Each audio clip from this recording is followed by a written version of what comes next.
There's a new study showing that basically, to word it super simply, Uber fares are more expensive. We kind of all know that. But drivers are making less. Make it make sense. You can see right here the main synopsis of this entire article and video, of course. Going on here, the Uber's use of dynamic pricing has led to higher fares for passengers and lower earnings for drivers while increasing the company's share of revenue, a new study suggested. The University of Oxford studied 258 Uber drivers in the UK over more than 1.5 million trips from 2016 to 2024. There's been a significant shift when the company introduced a dynamic pricing algorithm in 2023, which it said, and this is the big thing, that passengers now pay more per trip, but drivers' earnings have declined. Now, of course, in typical Uber fashion, let me word it like that, they said the claims in the report were totally false, and that drivers, or all drivers, were shown their potential earnings for a trip before deciding whether to accept it. That to me is, what is it called? Is it the straw man argument? I can't remember when you argue something that's not even being brought up. Yeah, you could see how much you could potentially make before a trip, but here's the problem. A lot of Uber drivers and Lyft drivers, this kind of goes hand in hand, rely on income, right? And so, yeah, you could pick and choose, but even still, that doesn't mean these rides are completely optimal, of course. And here, so the Uber's commission has risen from about 25% to 29% since its dynamic pricing model was introduced. And this is a huge issue. Like right now, of course, we're talking specifically about like pounds and, of course, different data in the UK. But this is a worldwide thing, right? You know, especially with Uber spreading all over the world and becoming a global phenomenon, if I call it that, things are only getting worse. Researchers found that drivers' hourly income fell from more than 22 pounds to just over 19 pounds, with drivers spending more unpaid time waiting for rides than before.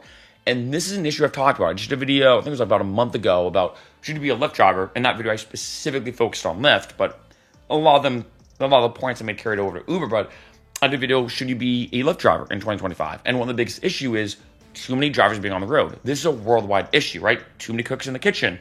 And I've just done a lot of videos about Waymo, how, you know, Los Angeles, Phoenix, San Francisco, these kind of areas, now Austin, soon to be Atlanta and Miami, with Waymo having about 1 million rides happening every month. There's roughly about 250,000 rides happening with Waymo every week. There's more and more rides being taken away from people, which equals, like it says here, more unpaid time waiting for rides than before. And going on here, researchers said the study highlights the widening gap between what customers pay and what drivers receive. And I've seen a lot of videos on TikTok, and maybe you have as well, or Instagram Reels, if you don't use social media that much, or in terms of the shorts, or the vertical short format content. There's been a lot of videos that have gone viral. People saying, look, I was going to pay $100 for this Uber ride. I asked my driver, hey, how much money are you going to make off this? And he goes, 25. So I said, you know what? Let me give you 50. And here's the thing. I am against what they call like dark rides or ghost rides. Basically, when you pay somebody in cash, it's kind of off the books. I do think there is something to be said about being safe. On the other end, I kind of get it. If I'm spending $100 for a ride and my driver's only making 25 off that, why not give him 50? I say $50, he makes $25 extra. It's a win-win for both of them. The only person that loses is Uber, who's already taking advantage of, I think, both consumers and also drivers, right? The higher the value of the trip, the more of a cut Uber takes. So the more the customer pays, the less the driver actually earns per minute. And that is wild. That is absolutely ridiculous that this is an issue that's going on. And here's the thing. I know for all my drivers out there watching this video, or let's say you don't drive for Uber, but you just watch these videos because you're kind of curious about what's going on in the ride-sharing zeitgeist and ride-sharing world, this isn't that surprising. I don't think anyone would look at this and be like, whoa, I didn't expect that.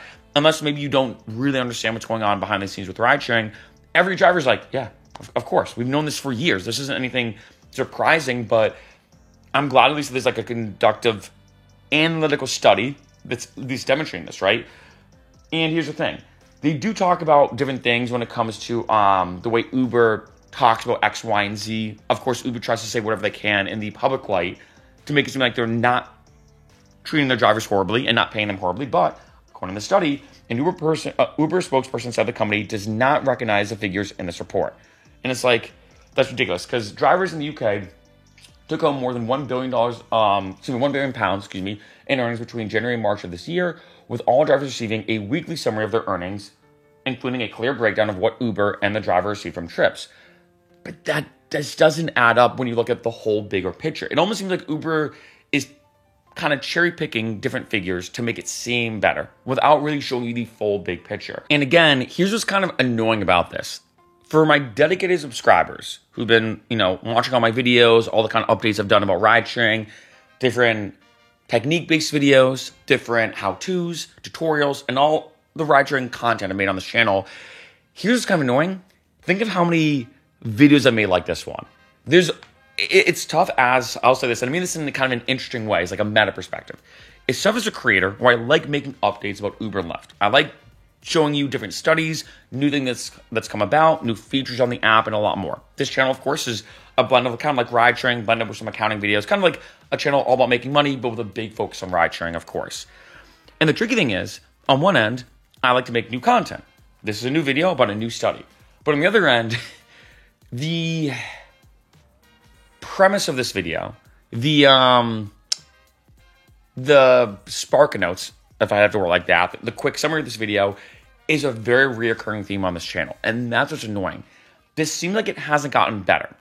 One thing I will say though, like I mentioned in a lot of videos, especially recently, is I feel like for the first time ever, there was a lot of stuff going on in the ride sharing world with, Minneapolis, you look at what happened in Boston, what's happening in LA, where legally now you have different things going on in the ride sharing world that are creating more tension about this kind of price discrepancy.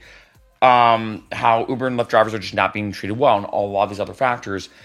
And so I think for the first time that I have seen, especially in the past year or two, I think now there's more attention on this. And I think that's at least one positive thing. Like, of course, we don't need a study to know this. We all know this. Every driver knows, like, oh yeah, people are spending more money for Ubers and Lyfts, and drivers are making less. Make it make sense, right? We all know this.